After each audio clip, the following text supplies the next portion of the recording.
Congratulations on being sober. How can us, his parents, support our son? So, my name is Daisy. I drank every day for 4 years, and I'm a little over 3 years sober if you don't know.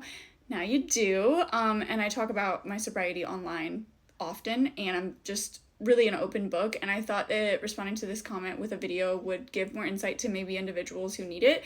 So, if you guys don't know my story, I don't really have parents or didn't have parental figures. My mom was struggling with addiction herself and was in prison in the beginning and during most of my alcoholism, and then she was out during my sobriety, but she was kind of learning how to be a human. My dad that raised me passed away from an overdose years ago, and then my real dad's never really been in the picture. So my advice doesn't necessarily come from what my parents did for me to help me, but it comes from an alcoholic who knew what they needed at that time, if that makes sense. So I hope that's okay that I'm still answering your question, being so that I don't technically have parents. My mom is 6 years sober now, but she's still spending a lot of her time learning how to be a parent. So, but supporting any alcoholic that is getting sober is really the same whether you're a friend, cousin, aunt, uncle, brother, sister, anything. And number one, I would say, is a respect about alcohol.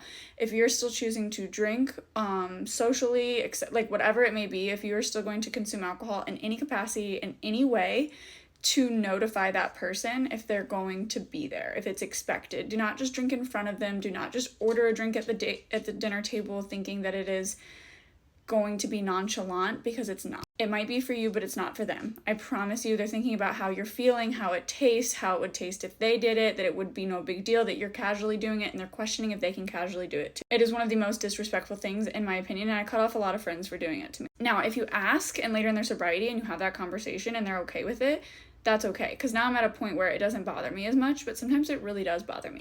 Don't go out of your way not to invite them to an event because there's going to be alcohol present.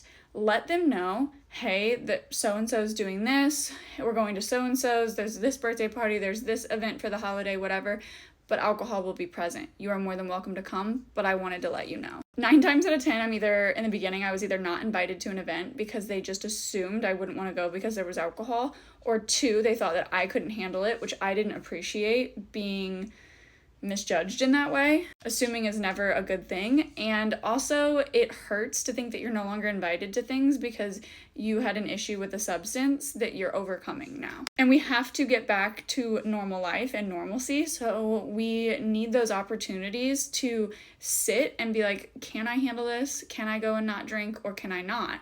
You need those opportunities. You need to be invited to things so that you can ask yourself and question yourself and see your own growth. Now, no one was ever like pushy with me or weird about it. A lot of people didn't ask about it. A lot of people didn't check in on me, but the type of person that I am, they know like that I would ask for help if I needed help, because from the beginning I was making it very, very clear when I was having weak days, is what I call them. So when I was having a day where maybe I wanted to drink or was thinking about it or felt like there was the potential that I could relapse, I would always give my keys to someone. I would reach out to someone and let them know.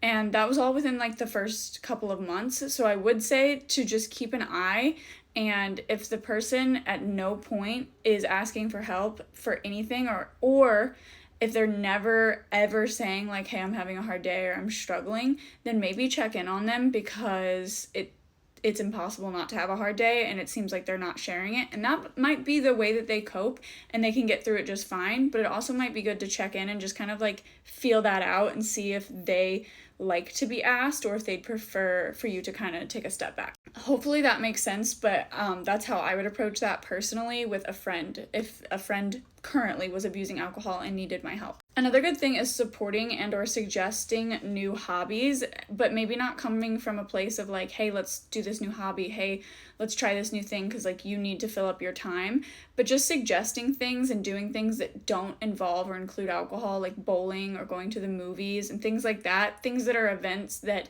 don't really revolve around alcohol, like going to the bar, playing pool, or sometimes even birthday parties or holiday celebrations are very heavily alcohol related.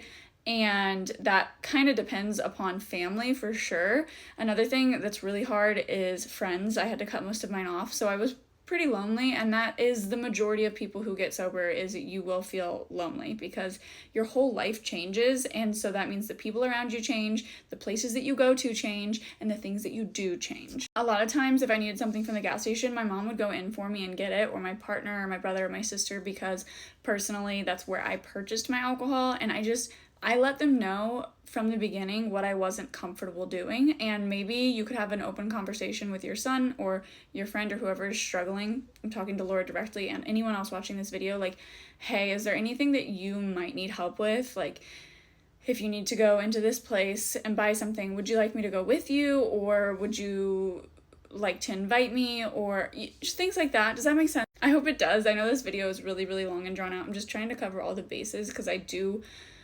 want to help your son. And it can be a little bit foreign to me because I'm thinking in regards of like I've never lived with my parents since I was 14, so I'm wondering how that looks and just how much of his daily life like you're a part of. But if he doesn't live with you, maybe there's alcohol related things that are his that you could ask if you could get rid of for him, like shot glasses, bottle openers, wine openers, koozies, any like wine bottle decorations, like wine. My kitchen was like wine themed and had a bunch of wine decor that I sold on Facebook Marketplace, and I did that myself, but he might need your help, and I don't know how old he is. If he lives with you and you guys do keep alcohol in the home, I would maybe consider not doing that. I know I live in an alcohol-free household, and alcohol isn't here. My mom's house, it is at my mom's house, and I see it here and there when I go over there because she never has young children in her home. But at my sister's house, she does have it in her home, but she has young children there, so I don't see it. The main thing is like it's just hard to see because the second that you see it in a place where you didn't have to go and obtain it, your addiction and your that part of your brain that was an addict wants to be like, oh, how could I sneak away? How could I take a shot? How could I get away with this?